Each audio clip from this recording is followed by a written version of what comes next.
நம்ம வாழ்க்கையில நாம சந்தோஷமா இருக்கிறதுக்கு பணம் ரொம்ப முக்கியம், அவசியம். அதெல்லாம் ஒண்ணும் இல்லைங்க, அதெல்லாம் சும்மா கதை அப்படின்னு யாராவது சொன்னாங்கன்னு வச்சுக்கோங்களேன், அவங்க நீங்க சந்திச்சிட்டு இருக்கிற பிரச்சனைகளை சந்திக்க ஆரம்பிக்கலன்னு அர்த்தம்.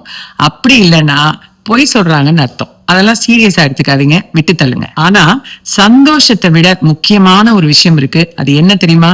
கெஸ் பண்ணுங்க பார்க்கலாம். நானே சொல்லிடுறேன். நிம்மதி.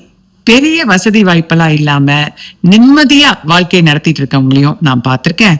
அதே மாதிரி கோடி கோடியா பணம் இருந்தும் கொஞ்சம் கூட நிம்மதி இல்லாம தவிக்கிறவங்களையும் நான் பார்த்திருக்கேன். பணம் எவ்வளவு சந்தோஷத்தை வேணாலும் வாங்கி தரும், ஆனா நிம்மதிய வாங்கி தர முடியாது. அத நாமளே நம்மளுக்கு கொடுத்துக்கிட்டாதான் உண்டு. அந்த நிம்மதியை நோக்கி நம்ம பயணம் பண்ணணும்னா அதுக்கு எடுக்க வேண்டிய முதல் ஸ்டெப் என்ன தெரியுமா? எதுவுமே நிரந்தரம் இல்ல அப்படிங்கறத உணர்ந்தாலே போதும். இத உணர்ந்துகிட்டாலே இன்னைக்கு பணம் நிறைய வந்துருச்சு அப்படின்னு ஆடவும் மாட்டோம். அதே மாதிரி நம்ம கிட்ட வசதி வாய்ப்பெல்லாம் இல்லையே அப்படின்னு தாழ்வு மனப்பான்மையோட சுத்தவும் மாட்டோம். உங்க ஃப்ரெண்ட் கிருஷ்ணபிரியா.